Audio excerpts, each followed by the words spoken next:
Salam pemirsa, jumpa lagi di channel Mata Ketiga. Terima kasih untuk Anda pemirsa setia yang mengikuti dan menonton inspirasi Mata Ketiga. Mata Ketiga akan membawa Anda memandang dunia.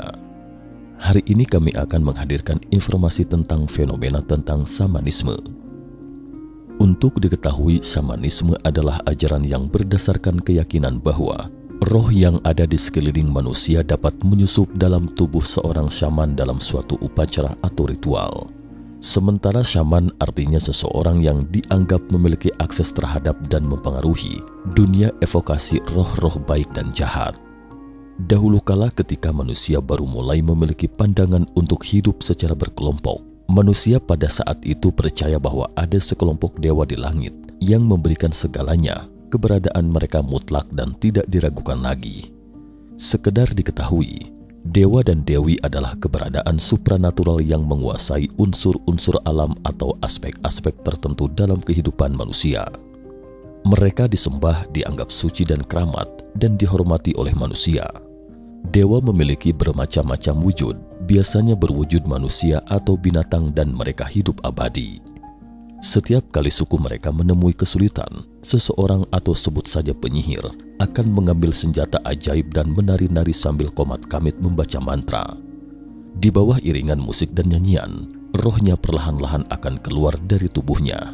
Setelah itu, dia dapat langsung berinteraksi dengan dewa, dan di bawah petunjuk dewa, semua kesulitan akan selesai tanpa kecuali.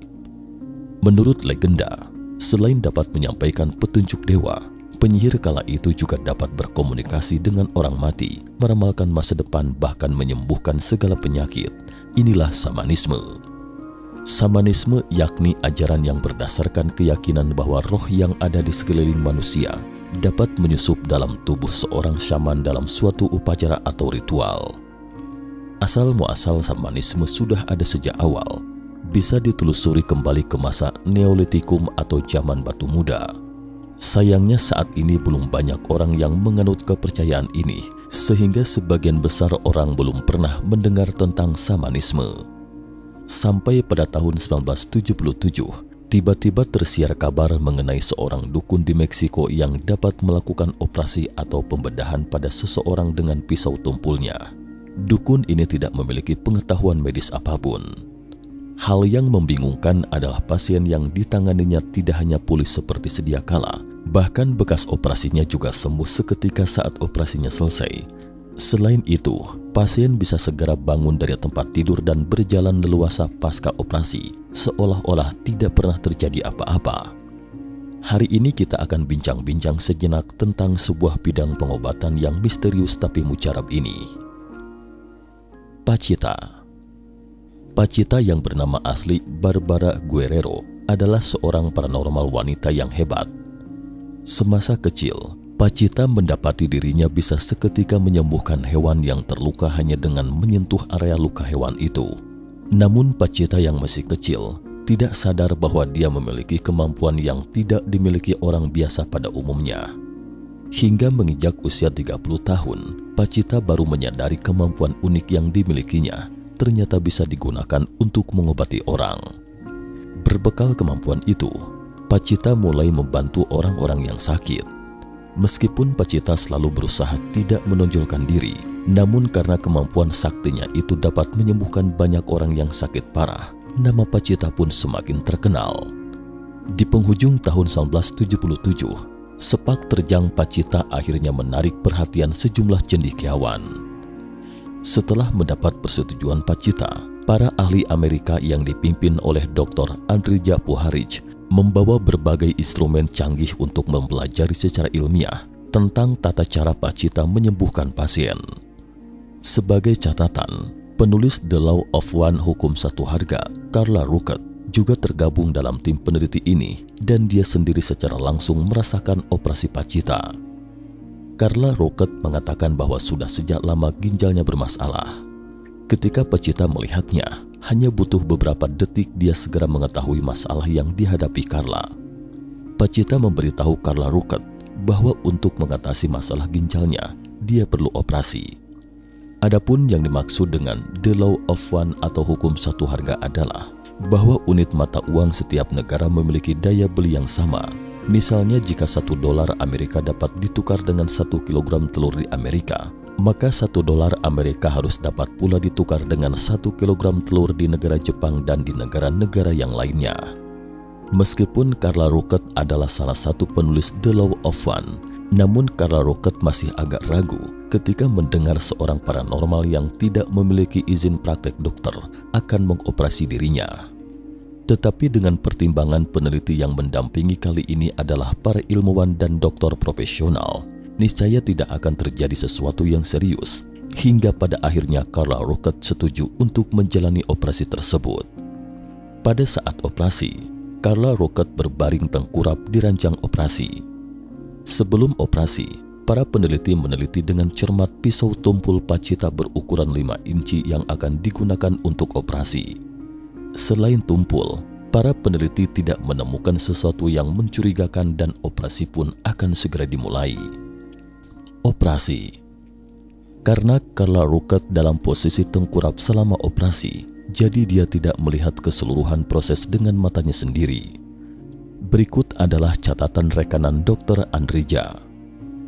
Pacitta dengan mahir segera membedah punggung Carla Ruckert dengan pisau tumpulnya dan masuk ke dalam punggung Carla sedalam sekitar 4 inci. Kemudian pisau Pacitta tampak bolak-balik di dalam punggung Carla.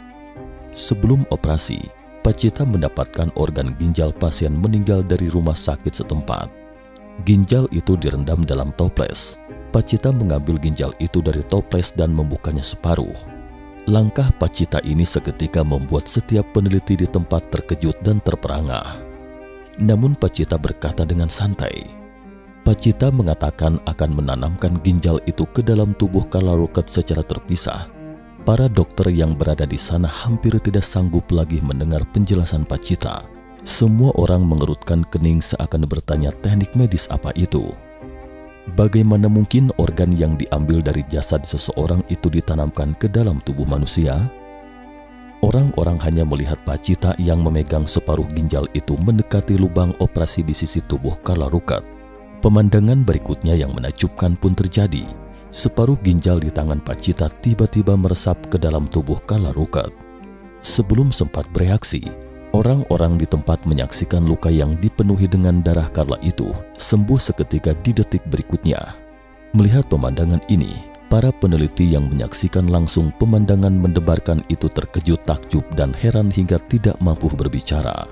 Mereka terus memutar ulang pemandangan barusan dalam benak mereka dan tidak ada satupun yang berani percaya apa yang telah disaksikannya. Dengan cara yang muskil itulah, Pacitta dengan santai menggunakan metode yang sama menanamkan ginjal lain ke dalam tubuh Carla Ruckert. Carla Ruckert. Menurut Carla Ruckert, dia tidak menggunakan anestesi atau obat bius selama operasi, jadi dia merasa sangat kesakitan selama proses seperti itu, tetapi dia tidak merasa sakit lagi saat operasi selesai. Carla Ruckert bisa bangun dari tempat tidur dan berjalan seperti biasa 2 jam kemudian. Dia tidak meminum obat apapun selama proses operasi, jadi tidak ada kemungkinan halusinasi yang disebabkan oleh reaksi obat. Selain Carla, Dr. Andrija juga mengidap penyakit otosklerosis, yakni kelainan bawaan yang menyebabkan gangguan pendengaran, sehingga pendengarannya tidak sebaik dulu. Dia pun menjalani pengobatan ala Pacitta. Seperti yang diduga, setelah ditangani Pacitta, semuanya telah sembuh seperti sedia kala. Dr. Andrija mengatakan bahwa dirinya sendiri tidak tahu bagaimana Pacitta berhasil melakukannya karena dia sangat yakin pisau Pacitta telah menembus gendang telinganya. Secara teori, dia seharusnya tuli secara permanen, tetapi 2 minggu setelah operasi, pendengarannya secara ajaib pulih seperti tidak pernah terjadi gangguan apapun pada telinganya. Demikian juga pada tahun 1977, dokter dari Universitas Otonom Nasional Meksiko, Jacob Gorenberg, juga telah mencermati kemampuan Pacitta. Gorenberg adalah ahli neuropsikologi dan psikolog profesional. Sejak ia mengenal Pacitta, dia pun terobsesi dengan kemampuan Pacitta. Gorenberg menghabiskan beberapa tahun mengamati proses operasi Pacitta dan sering berkomunikasi dengan Pacitta setelah operasi. Gorenberg sadar itu adalah sesuatu yang sulit dicerna akal sehat, tetapi dia percaya pada kemampuan Pacita. Tanpa peduli dengan ejekan dan sindiran dunia luar, Jakub Greenberg menulis pengalaman penelitiannya dalam buku berjudul Pacita El Milagro di Meksiko. Greenberg mencoba menjelaskan kemampuan Pacita secara ilmiah. Menurutnya, energi adalah ruang yang berkesinambungan. Kita orang biasa hanya dapat merasakan sebagian kecil dari ruang ini, tetapi ada orang tertentu seperti Pacita dapat merasakan seluruh ruang. Ruang ini adalah semacam medan yang tidak diketahui, seperti medan magnet, adalah energi yang tidak terlihat tetapi ada. Kekuatan pikiran dan tabung reaksi. Psikolog terkenal asal Amerika William Bird pernah melakukan percobaan berikut ini. Sebelum percobaan, ia menyuntikkan sel darah merah manusia masing-masing ke dalam 3 tabung reaksi. Sementara tabung reaksi tersebut disuntik dengan larutan garam konsentrasi tinggi yang akan menghancurkan sel darah merah. Setelah terjadi serangan, tabung reaksi tidak akan semerah sebelumnya. Tetapi jika selama percobaan, subjek berkonsentrasi dan ketika mencoba menggunakan kekuatan pikirannya untuk melindungi salah satu sel darah merah dalam tabung reaksi, ternyata sel darah merah di dalam tabung reaksi tidak akan dihancurkan oleh larutan garam. Dalam bukunya The Ascension Mysteries, David Wilcock juga menyinggung tentang situasi magis semacam ini. Menurutnya ini adalah akibat dari sesudah kesadaran manusia mengganggu realitas. Dr. Jakub Greenberg juga percaya bahwa pada kenyataannya, setiap orang memiliki kemampuan untuk mengubah realitas seperti Pacita. Hanya saja sebagian besar medan neuron di otak manusia mendistorsi sumber sinyal tertentu, sehingga membuat sebagian besar orang tidak dapat menghubungkan medan neuron dengan bidang lainnya. Yang aneh adalah setelah Greenberg merilis penelitian terbarunya, tiba-tiba menghilang pada tahun 1994 dan hingga kini tidak ada seorang pun yang tahu kemana perginya. Kemampuan mental. Entah apakah Anda sering merasa seolah-olah seseorang sedang menatap Anda, kemudian saat Anda menoleh dan menemukan ternyata itu memang benar. Kadang-kadang saat sedang memikirkan seseorang, detik berikutnya telepon pun berdering, dan memang persis seperti sesosok orang yang Anda pikirkan. Yakin Anda pasti sedikit banyak pernah mengalami hal seperti ini. Dalam buku Human by Design, From Evolution by Chance to Transformation by Choice, penulis Greg Braden mengatakan bahwa selama ini, orang-orang mengira kesadaran, perasaan, ingatan, dan lainnya adalah hasil dari penerimaan sinyal luar dari otak manusia. Namun dalam beberapa tahun terakhir, semakin banyak ahli menemukan bahwa otak bukanlah satu-satunya organ yang memiliki kesadaran atau ingatan, dan secara perbandingan dengan penilaian otak, terkadang hati kita dapat membuat penilaian yang lebih akurat. Pada tahun 1991, American Journal of Cardiology menerbitkan sebuah penemuan. Sebuah tim peneliti yang dipimpin oleh Dr. J. Andrew Ermor dari University of Montreal menemukan bahwa terdapat jaringan komunikasi yang terbentuk dari 40.000 neuron atau saraf sensorik unik di dalam jantung manusia. Jaringan ini sangat mirip dengan jaringan yang terdapat di otak manusia yang disebut sebagai otak jantung oleh Dr. J. Andrew Ermor.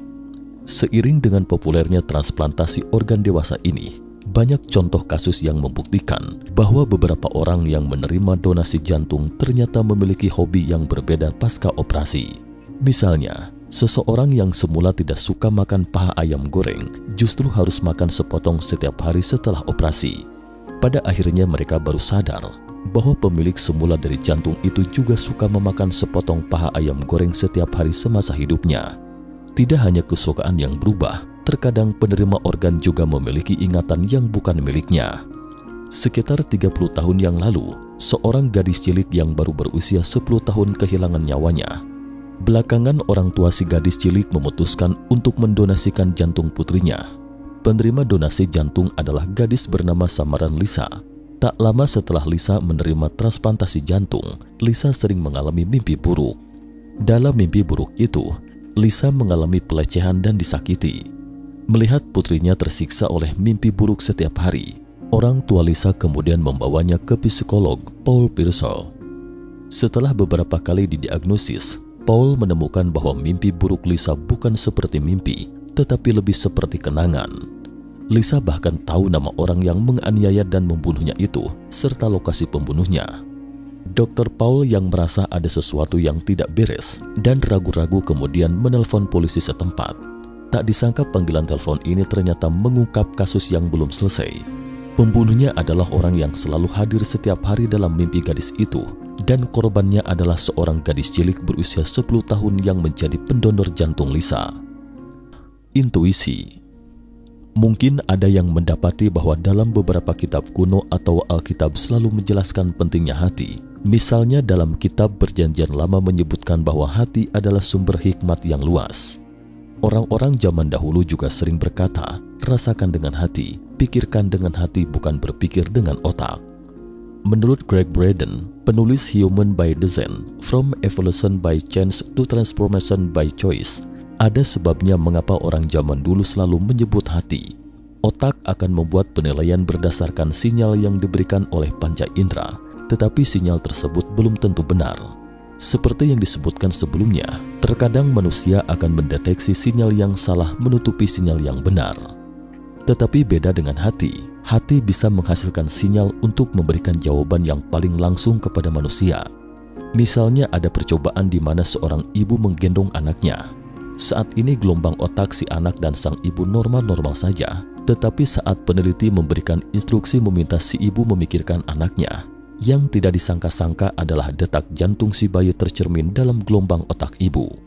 Studi ini membuktikan bahwa saat ibu menunjukkan kesatuan hati dengan sesuatu, ia dapat menerima pesan elektromagnetik yang terdiri dari sinyal elektromagnetik dari jantung si bayi. Jadi, ada kalanya ada orang yang tiba-tiba merasa gelisah tanpa sebab. Setelah itu mereka benar-benar menerima kabar buruk tentang keluarganya karena menerima sinyal-sinyal tersebut. Mungkin inilah yang sering kita sebut telepati. Hal yang lebih hebat lagi, ada peneliti yang menunjukkan bahwa selama kita mencapai keadaan kesatuan pikiran dengan suatu objek, kita tidak hanya dapat menerima pesan-pesan ini secara instan, tetapi juga dapat mengubah realitas kita saat ini. Seperti sel darah merah dalam tabung reaksi yang disebutkan di atas, tidak dihancurkan oleh larutan garam konsentrasi tinggi. Bahkan bagi mereka yang memiliki kemampuan cukup tinggi seperti Pacita, dapat menyembuhkan penyakit mematikan. Itulah sebabnya semua orang mengatakan bahwa kondisi pikiran menentukan situasi Anda, dan apa yang Anda inginkan akan terwujud seperti yang dipikirkan. Mata ketiga membawa Anda untuk memandang dunia. Sampai di sini ulasan kami tentang fenomena tentang samanisme ini. Terima kasih telah menonton dan juga terima kasih atas subscribe, like, dan share video ini. Sampai jumpa di episode mata ketiga berikutnya. Salam.